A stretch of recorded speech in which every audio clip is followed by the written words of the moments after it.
అంటే ఒక విషయం అన్న, ఇది పెద్దల పక్షంలో నిర్ణయిద్దాం, పబ్లిక్ లో పెడదాం. ఆయన నమ్ముకున్నటువంటి ఈయన జై కొట్టాడు. ఒక క్రైస్తవుడు యేసు ప్రభు తప్ప ఇంకెవరికి జై కొట్టాడు. అలా ఏంటంటే తినడానికి ఒకని బోధ ప్రోత్సహిస్తుంది అంటే అది డేంజర్, అది మోసపరచు బోధ అని క్లియర్ గా చెప్పేశాడు. ఇది దేవతలకు అర్పించినటువంటి భోజనం తినమంటే నేను తినం. ఎవరైనా నాకు ఏదైనా పదార్థం తీసుకొచ్చి ఇస్తే నేను తినేస్తానండి.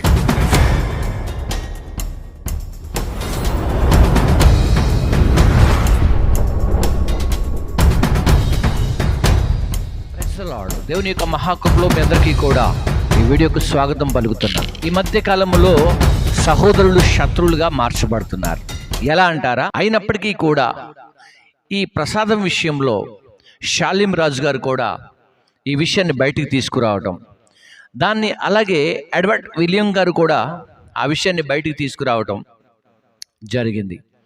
ఇలా జరుగుతూ ఉంటే క్రాంతి ఇంటర్వ్యూలో ఇక్కడ జరుగుతున్నటువంటి జాన్ పాల్ గారు కూడా దాన్ని ఒప్పుకోకుండా దాన్ని ఒక రూట్లోకి తీసుకొచ్చారు. సో ఇలాగున జేమ్స్ గారైనా, విజయప్రసాద్ రెడ్డి గారైనా, షాలిం రాజు గారైనా, అలాగే జాన్ పాల్ గారు అయినప్పటికీ కూడా, ఎవరైనా ఎడ్వర్డ్ విలియం అయినప్పటికీ కూడా కొన్ని బైబిల్ గ్రంథంలో రెఫరెన్స్లను ఆధారం చేసుకునే మాట్లాడుతూ ఉంటారు. కొన్ని సందర్భాల్లో కొన్ని వివరణలు ఇస్తూ ఉంటారు. అయితే ముందుగా అసలు వీరు ఒక్కొక్కరు ఏమేమి మాట్లాడారో మనం విందాం. ఒకసారి విన్న తర్వాత మనము వీడియోలోకి వద్దాం. ప్రసాదాన్ని మేము బల్లా అంటాం, మా ప్రసాదాన్ని మేము కమ్యూనియన్ అంటాం. మీ ప్రసాదం మీకే, మీ ప్రసాదం మాకొద్దు, మా ప్రసాదం మీకు పెట్టం. విగ్రహార్పితం తినటం అనేది రైట్ కాదు, అది యెజబెలు బోధ అని ప్రకటన గ్రంథము 2వ అధ్యాయము 20వ వచనం నుంచి చదివితే, నీ మీద తప్పు ఒకటి నేను మోపవలసి ఉన్నది, ఏమనగా తాను ప్రవక్త్రినని చెప్పుకొనుచున్న యెజబెలను స్త్రీని నీవు ఉండనీచుచున్నావు, జారత్వము చేయుటకును విగ్రహములకు బలి ఇచ్చిన వాటిని తినుటకును, విగ్రహములకు బలి ఇచ్చిన వాటిని తినుటకును అది నా దాసులకు బోధించుచు వారిని మోసపరచుచున్నది. విగ్రహార్పితం తినడానికి ఒకని బోధ ప్రోత్సహిస్తుంది అంటే అది డేంజర్, అది మోసపరచు బోధ అని క్లియర్ గా చెప్పేశాడు. ఇది దేవతలకు అర్పించినటువంటి భోజనం తినమంటే నేను తినం. ఎవరైనా నాకు ఏదైనా పదార్థం తీసుకొచ్చి ఇస్తే నేను తినేస్తానండి. ఎందుకంటే వాడు ఎక్కడ పెట్టాడో నాకు అనవసరం, ఎక్కడ పెట్టాడేమో నాకు అనవసరం అండి. నేను పిచ్చి లాజిక్ లేని చూడను. ఓకే, రైట్, విన్నారు కదా.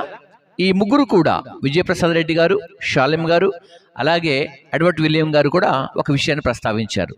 సో అలాగే ఈ జేమ్స్ అండ్ విజయప్రసాద్ రెడ్డి గారు కూడా ఏదో ఫ్లైట్లో దిగిన తర్వాత ఇతను మాట్లాడుకొని చర్చా వేదికగా కొన్ని విషయాలను మాట్లాడుకోవటానికి ఇద్దరు కూడా సవాల్ చేసుకున్నట్టుగా మనం ఒక వీడియో హాయ్ తమ్ముడు జేమ్స్ని తీసుకోండి ఫస్ట్. వాయిస్ రావట్లేదు నీది అన్నా వందనాలు. జేమ్స్, ఎలా ఉన్నావు? చాలా కాలం తర్వాత బాగున్నా అన్న, ఎలా ఉన్నారు? నేను చాలా బాగున్నాను. చాలా సంతోషం. అసలు నువ్వు ఇలా కాల్ చేస్తావని అనుకోలేదు, చెయ్యొద్దని చెప్పాను, అందుకే నేనే ఫోన్ చేస్తాను నీకని. నేను హైదరాబాద్ ఫ్లైట్ ఇప్పుడు దిగా అన్న, మీటింగ్ నుండి వచ్చాను. ఓకే, నేను ఫోన్ చేస్తాను తమ్ముడికి. ఏం జరిగిందో నాకు తెలియదు, కానీ మీరు ఆహ్వానించారనేసి నాకు చెప్పారు కొంతమంది సహోదరులు. ఆహ్వానించారు కదని డైరెక్ట్ జూమ్ మీట్ లో వచ్చా అన్న. ఒకసారి నాకు చెప్పండి మళ్ళీ ఏంటో షరతులు ఏంటో. ఏం లేదు, షరతులు ఏముంటాయి, మన ఇద్దరే కూర్చొని మాట్లాడేసుకుందాం. ఏముంటాయి, మన ఇద్దరే మాట్లాడేసుకుందాం అంటున్నాను. మళ్ళీ ఎవడో వచ్చి నీకు నాకు మధ్యవర్తిత్వం ఎందుకు? అలా కాదన్నా, అలా కాదు. పెద్దలను కూర్చోబెడదాం. ఏ పెద్దలు? క్రైస్తవ్యంలో పెద్దలను కూర్చోబెడదాం.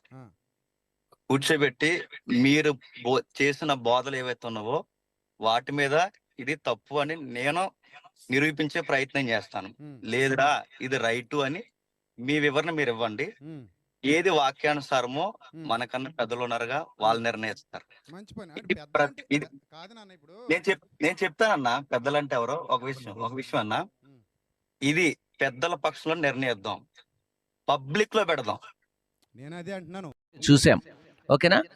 వ్యక్తిగతంగా ఏ కక్షలు లేవు, అలా అంటూ వీళ్ళు మాట్లాడుకోవటం జరిగింది. సో దాని విషయంలో కూడా ఒక వీడియో సహోదరుడు పెట్టినట్టుగా చూస్తూ ఉన్నాం. మరి మంచిది. ఇప్పుడు నేనెందుకు ఈ వీడియో చేస్తున్నానంటే, గమనించండి, ఈ వీడియో నేను ఎందుకు చేస్తున్నానంటే, మీరందరూ ఒక సహోదరులుగా ఇప్పటి వరకు బ్రతికి, ఇప్పటి వరకు సేవలో ఎవరి సేవ వారు చేసుకుంటూ ఘనమైనటువంటి పనులలో బిజీగా ఉన్నారు మీరు సేవకులుగా. సో ఇటువంటివి అంటే ఒకరిని ఒకరు వ్యతిరేకించుకునేటట్లుగా మనకు మనమే వ్యతిరేకించుకునేటట్టుగా ఇదిగో ఇలాంటి ఇంటర్వ్యూలు చేయబట్టి, ఇలాంటి టీవీ ఇంటర్వ్యూలు చేయబట్టి, యూట్యూబ్ ఇంటర్వ్యూస్ చేయబట్టి, ఈ క్రాంతి లాంటి వాళ్ళు చేయబట్టి, అలాగే మనం సిగ్నేచర్ స్టూడియో చూస్తున్నాం, అతను మరీ దారుణంగా ఆ thumbnails పెడుతూ సేవకులను విపరీతమైనటువంటి కాంట్రవర్సీ చేస్తున్నటువంటి ఇలాంటి ఇంటర్వ్యూస్ చేయబట్టి సేవకులుగా మీలో మీరు లేకుంటే మరి సమాధానంగా బ్రతుకుతున్నటువంటి మీరు ఏమవుతున్నారంటే ఒకరికొకరు శత్రువులుగా మారుతున్నారు. మీకు తెలియకుండా మీరే ఒక శత్రువులుగా మీకు మారిపోతూ ఉన్నారు. కాబట్టి ప్రేమైనటువంటి సహోదరులారా, స్నేహితులారా, సావుకులారా, జేమ్స్ అయినప్పటికీ కూడా, విజయప్రసాద్ రెడ్డి గారు అయినప్పటికీ కూడా, అలాగే షాలిం రాజు గారైనా, ఎడ్వర్డ్ విలియం అయినా, లేకుంటే జాన్ పాల్ అయినప్పటికీ కూడా, ఎవరు ఇంటర్వ్యూకి వెళ్ళినా, ఇంటర్వ్యూలో కూర్చున్నా, అలాగే ఈ యూట్యూబ్ ద్వారా మీరు ఏదైనా సందేశం అందించాలనుకున్నా సమాధానపూర్వకంగా ఉండాలి తప్ప మన మధ్యలో స్విచ్లు పెట్టుకున్నట్లు, మన మధ్యలో కాంట్రవర్సీ చేసుకున్నట్లు ఉండకూడదు అనేది నా మనవి. ఒకవేళ అసలు ఈ విషయం అంతా మనకి ఎక్కడి నుంచి స్టార్ట్ అయిందంటే, విజయప్రసాద్ రెడ్డి గారు వెళ్ళి అక్కడ సిగ్నేచర్ స్టూడియో నుంచి క్రాస్ అయినటువంటి క్రాంతి, మరి కేఆర్ టీవీ ఒక ఛానల్ ఇది పెట్టాడు కదా, సో ఆ ఛానల్ కూర్చోవటం వల్ల అక్కడ జై శ్రీరామ్ అనటం వల్ల ఇది స్టార్ట్ అయింది అసలు యాక్చువల్గా. కాబట్టి నేను ఇంతకు ముందు చేసిన వీడియోలో కూడా చెప్పాను, దానికి ముందు చేసిన వీడియోలో కూడా చెప్పాను, ఇలాంటి వర్షన్స్ వస్తే క్రాంతి ఖచ్చితంగా క్రైస్తవుల్లో విభేదాలు వస్తాయి అని చెప్పేసి తనకు కూడా ఒక మాట ద్వారా, ఒక వీడియో ద్వారా నేను తనకు వివరించాను. కాబట్టి ప్రేమైనటువంటి స్నేహితులారా, సహోదరులారా, సావుకులారా, ఒకసారి మీరు గమనించండి. మనకు మనకే జగడాలు పెట్టే ఇంటర్వ్యూస్ స్టార్ట్ అయ్యాయి. కాబట్టి మరి భారతదేశంలోనూ ఆయా దేశాల్లోనూ ఇక్కడ సేవలోనూ లేకుంటే ఇక్కడ ఉన్నట్టు క్రైస్తవ రుజువులేంటని అడగటం. చూడండి ఇతను ఏమని అడుగుతున్నాడో ఒకసారి చూద్దాం, ఒకసారి కొన్ని విషయాలు. ఈ భారతదేశంలో క్రిస్టియానిటీకి రాజులు లేరు, రాజ్యాలు లేరు, ఎంపైర్స్ లేరు, మీకంటూ ఒక చరిత్ర లేదు, ఒక బైబుల్ 2000 సంవత్సరాల క్రితం అని చెప్పడం తప్పితే, భారతదేశంలో జాన్ పాల్ గారు మాకు రాజులుండే, రాజ్యాలుండే, ఎంపైర్స్ ఉండే, మేము ఒక 2000 సంవత్సరాల క్రితం ఉన్నాము, మేము ఒక 1000 సంవత్సరాల క్రితం ఉన్నాము, మేము 200 రైట్, చూసారు కదా, ఆనవాళ్ళు కావాలంటాడు. భారతదేశమే కాదు, ప్రపంచ దేశాలను సృష్టించిన జీవము కలిగిన దేవుడు బైబిల్ గ్రంథంలో ఉన్నటువంటి దేవుడు అని ప్రకటించినప్పటికీ కూడా మరలా మన మీద టార్గెట్ చేస్తూ మనలలో ఉన్నటువంటి ఐక్యతను చెడగొట్టడానికి ఇలాంటి ఇంటర్వ్యూస్ స్టార్ట్ అవుతున్నాయి. కాబట్టి ఇంటర్వ్యూస్కి వెళ్ళే సహోదరులందరికీ కూడా నా యొక్క మనవి ఏంటంటే, దయచేసి క్రైస్తవ్యంలో ఉన్న వారిని విమర్శించకుండా, క్రైస్తవ సావుకుల మీద బురద చల్లకుండా మీరు ఇంటర్వ్యూని కొనసాగించగలిగిన దమ్ము, ధైర్యం ఉంటే వెళ్ళండి. అంతేకాని బైబిల్లో ఉన్న సత్యాలు సరిగ్గా తెలియకుండా, బైబిల్ గురించి కూడా మీకు అవగాహన లేకుండా అక్కడికి వెళ్ళి కూర్చుంటే ఇలాంటి ప్రాబ్లమ్స్ క్రియేట్ అవుతూ ఉంటాయి. ఒకవేళ కొన్ని సందర్భాలు మనకి ఇలాగ బోధిస్తూ ఉంటాయి. అందులో ఒక విషయాన్ని నేను మీకు గుర్తు చేస్తాను. ఏమన్నా విషయాన్ని గుర్తు చేస్తానంటే, ఇప్పుడు ప్రసాదం తినవచ్చా, మరి బలిచ్చింది తినవచ్చా అనే విషయాలు కొన్ని ఉన్నాయి మనకి. సో ఒకసారి నేను ఆ విషయాలు మీకు క్లారిటీ ఇస్తాను, చూద్దాం ఒకసారి. దీనికి ముందుగా ఒకసారి మనకి ఎవరో షాలిం రాజు గారు ఒకసారి ఈయన ఏం చెబుతున్నారంటే, ప్రకటన గ్రంథంలో నుండి యెజబెల్ గురించి చెబుతూ విగ్రహములకు అర్పించిన దాన్ని తినకూడదని చెప్పేసి ఒకే లైన్లో మైనస్ చేసేసి ఆ మాటను ఇచ్చాడు మనకి రిఫరెన్స్. ఒకసారి ఆ వీడియో చూద్దాం. విగ్రహార్పితం తినటం అనేది రైట్ కాదు, అది యెజబెలు బోధ అని ప్రకటన గ్రంథము 2వ అధ్యాయము 20వ వచనం నుంచి చదివితే, నీ మీద తప్పు ఒకటి నేను మోపవలసి ఉన్నది, ఏమనగా తాను ప్రవక్త్రినని చెప్పుకొనుచున్న యెజబెలను స్త్రీని నీవు ఉండనీచుచున్నావు, జారత్వము చేయుటకును విగ్రహములకు బలి ఇచ్చిన వాటిని తినుటకును, విగ్రహములకు బలి ఇచ్చిన వాటిని తినుటకును అది నా దాసులకు బోధించుచు వారిని మోసపరచుచున్నది.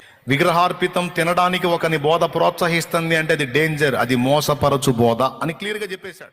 రైట్ ఓకేనా? రైట్. ఇప్పుడు ఈ సమయంలో మనము ఈ మాటను నేర్చుకోవడానికి మనము ప్రయత్నం చేద్దాం.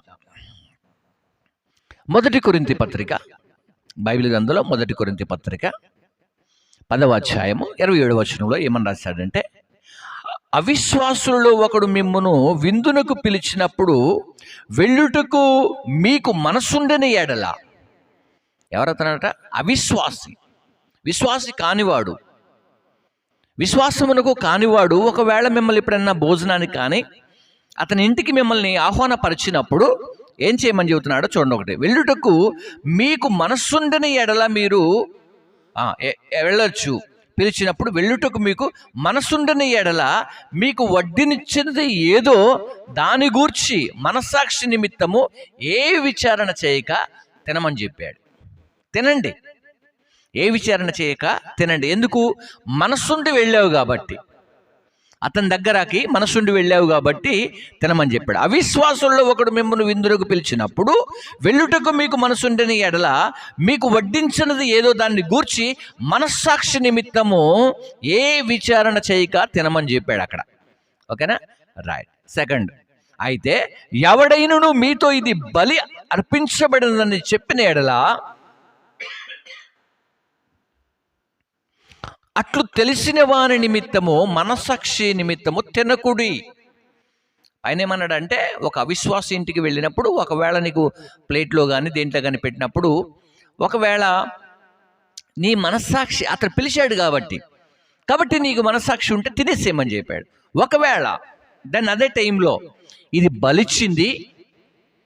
బలిచ్చినటువంటి ఫుడ్డు లేకుంటే బలిచ్చినటువంటి మాంసం ఇది అని ఒకవేళ మీకు చెప్పినప్పుడు అది తినకూడి అని చెప్పాడు అక్కడ 29లో. మనస్సాక్షి నిమిత్తముగా నీ సొంత మనస్సాక్షి నిమిత్తము కాదు, ఎదుటివాని మనస్సాక్షి నిమిత్తమే ఇలాగూ చేయుచున్నావు. ఎందుకన్నా వేరొకరిని మనస్సాక్షిని బట్టి నా స్వతంత్ర విషయంలో తీర్పు తీర్చబడనేలా. అంటే దేవుడు మనకు ఒక అధికారం ఇచ్చాడు, దాన్ని యూజ్ చేసుకోవడానికి. సౌకులుగా మనం ఎన్నో ప్రయత్నాలు కూడా చేస్తూ ఉంటాం, ఎన్నో రకాలుగా బోధిస్తూ ఉంటాం. కాబట్టి ఇక్కడ ఈ విషయాన్ని మీరు జ్ఞాపకం చేసడానికే కొంతమంది వాడుతూ ఉంటారు. ఇప్పుడు ఈ సందర్భంలో ఒకవేళ ఫర్ ఎగ్జాంపుల్గా విజయప్రసాద్ రెడ్డి గారు కూడా ఈ టాపిక్ని తీసుకుంటే ఏం జరుగుద్దంటే, ఒకవేళ ఇది కూడా భోజనం లాంటిదే కదా అని అతను అనుకుంటే మనస్సాక్షి నిమిత్తం తినొచ్చు అని తను చెప్పేస్తాడు. అదే జేమ్స్ కూడా ఈ వాక్యాన్ని తీసుకుంటే తినొచ్చు అని చెబుతాడు. అదే విలియం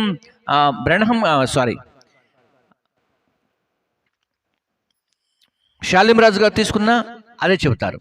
ఆ తర్వాత ఎడ్వర్డ్ విలియం గారు చెప్పినా అదే చెబుతారు. ఇక్కడ కూర్చున్నటువంటి సహోదరుడు ఎవరైతే మరి ఇంటర్వ్యూలో కూర్చున్నాడు జాల్పాల్ గారు, ఈ వచనం తీసుకుంటే అందరూ కూడా అదే చెబుతారు. విశ్వాసం ఇంటికి వెళ్ళినప్పుడు అవిశ్వాసి ఏదైతే పెట్టినప్పుడు మనస్సాక్షి నిమిత్తం ఎలాంటిది కూడా ఆలోచించకుండా తినమని చెప్పాడు. అర్థమైనా? ఇక తినాలి, బలి అర్పించిన దాన్ని మాత్రం తినకూడదు అని చెప్పాడు. బలి అర్పించిన దాన్ని తినకూడదు అన్నాడు. ఇప్పుడు మనము మన జీవితాల్లో మన యొక్క బ్రతుకులో ఇలాంటి విషయాలు తీసుకొని, ఓకేనా, ఇలాంటి విషయాలు తీసుకొని సావుకులుగా మీకు మీరే చర్చా వేదికలు అంటూ అవంటూ ఇవంటూ ఎన్నో రకాలుగా పెడుతూ ప్రజల మధ్యలో అన్నదమ్ముల్లాగా సావుకులాగా కలిసి మెలిసినటువంటి మనకు ఈ లోకం వైరం కలుగు చేస్తూ ఉంది. ఈ లోకంలో ఉన్న వాళ్ళు మనకు వైరాన్ని పెడుతున్నారు ఈ ఇంటర్వ్యూల ద్వారా. లేకపోతే ఈ లోకంలో ఉన్నవారు మన ఫ్రెండ్షిప్ని చెడగొట్టడానికి వల వేసి మన జీవితాల్లో మనకే కొట్లాటలు పెడుతున్నారు. కాబట్టి ప్రేమటువంటి స్నేహితులారా, మీ అందరికీ కూడా రిక్వెస్ట్ చేస్తున్నాను, బట్ అందరూ కూడా కలిసిమెలిసి ఉండండి. లోకానుసారమైన దాన్ని ఎదిరించండి. ఆత్మ సంబంధమైనది ఏదైనా ఇలాంటి ఒకవేళ ఒక వ్యక్తి తినొచ్చు, అవిశ్వాసం ఇంటికి వెళ్ళి భోజనమే చేయొచ్చు, దాని మీద కాంట్రవర్సీ చేయకుండా తెలుసుకొని కొన్ని విషయాలు మీరు ముందుకు వెళ్ళాలని కోరుకుంటూ ఈ నా మాటలు ముగిస్తున్నాను. God bless you. అందరికీ కూడా శుభాలు కలుగును గాక. ఇందులో ఎవరిని కూడా ఉద్దేశించి మాట్లాడటం కాదు, మనందరూ కలిసి ఉండటం మన యూనిటీ అనేది ప్రాముఖ్యమైంది. సహోదరులు ఐక్యత కలిగి నివసించడం ఎంత మేలు, ఎంత మనోహరము అనే విషయంలో మనందరం మనోహరంగా ఉండాలని కోరుకుంటూ ఈ నా మాటలు ముగిస్తున్నాను. God bless you. అందరికీ కూడా శుభాలు కలుగును గాక.